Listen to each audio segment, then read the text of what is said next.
Mrinal recipes. आज आपण बनवणार आहोत चीजी स्वीट पोटॅटो बाईट्स. त्यासाठी सगळ्यात आधी इथे 2 स्वीट पोटॅटोज जे होते ते आधी बॉईल केले होते आणि त्यानंतर स्मॅश केले होते. त्यानंतर ह्याच्यामध्ये आपण चवीनुसार मीठ ॲड केलं होतं आणि मोझरेला चीज ॲड केलेला आहे.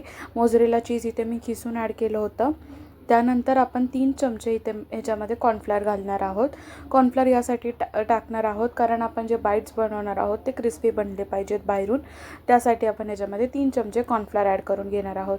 आता पाणी न घालता याला आपण असंच व्यवस्थित मिक्स करून घेणार आहोत आणि ते इझिली मिक्ससुद्धा होतं. तुम्ही बघू शकता एंडपर्यंत की मी त्याच्यामध्ये 1% पाणी ॲड केलं नव्हतं. ते व्यवस्थित तरीसुद्धा बाइंड झालं. एक डो त्याचा चांगला व्यवस्थित रेडी झाला होता बिना पाणी ॲड करता. जर तुम्हाला स्वीट पोटॅटो आवडत असतील आणि तुम्हाला स्वीट पोटॅटोमध्ये नवीन काहीतरी ट्राय करायचं असेल तर तुम्ही ही रेसिपी नक्की ट्राय करू शकता. आणि जर कोण स्वीट पोटॅटो खात नसतील तर तुम्ही अशी न्यू रेसिपी बनवून त्यांना खाऊ घालू शकता. सो आता तुम्ही बघू शकता पाणी न घालतासुद्धा आपला डो जो आहे तो व्यवस्थित रेडी झाला होता.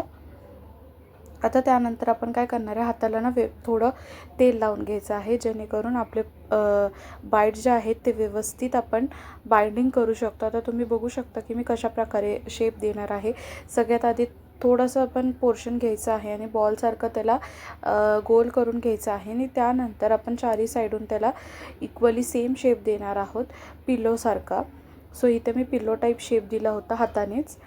सो तुम्ही एक एक करून असे सगळे आपले जे बाईट्स आहेत ते रेडी करून घ्यायचे आहेत.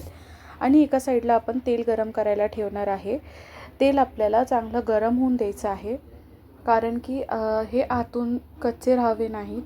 त्यासाठी आपण तेल व्यवस्थित गरम करून घेणार आहोत. आणि तेल गरम झाल्यानंतर आपल्याला लो टू मीडियम फ्लेमवरतीच हे फ्राय करून घ्यायचं आहे. कारण जर आपण मीडियम फ्लेमवरती जर हे ठेवलं ना तर त्यामुळे काय प्रॉब्लेम होतो की वरून लवकर ते क्रिस्पी होतात. त्यामुळे आपण लो टू मीडियम फ्लेमवरती ह्याला फ्राय करून घेणार आहोत. आता एक एक करून आपले बाईट जे आहेत ते आपण ॲड केलेले आहेत तेलामध्ये. आणि आता तुम्ही बघू शकता तुम्ही नेक्स्ट 60 to 50 सेकंड्समध्ये त्याची साईड चेंज करू शकतात. ते लगेच कुकसुद्धा होतं. सो तुम्ही इथे बघू शकता की आता ते व्यवस्थित कुक झालेलं आहे एक साईडून. तर नेक्स्ट साईड आपण कुक करून घेणार आहोत. ॲटलिस्ट 60 मिनिट्स आपण त्याला व्यवस्थित कुक करायचं आहे. 60 सेकंड्स आपण त्याला व्यवस्थित कुक करणार आहे. ह्याला फ्राय होण्यासाठी 4 ते 5 मिनटं लागतात. त्यानंतर हे व्यवस्थित फ्राय होतात.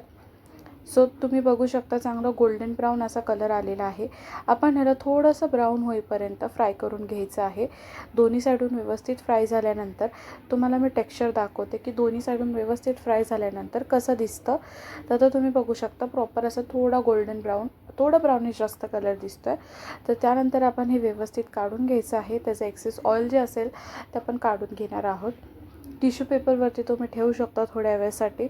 त्यानंतर इथे मी कट करून तुम्हाला दाखवते की ते आतून कसं दिसतं कुक केल्यानंतर. सो तुम्हाला ही रेसिपी कशी वाटली आणि जर आवडली असेल तर कमेंट करून नक्की सांगा. And thank you so much for watching.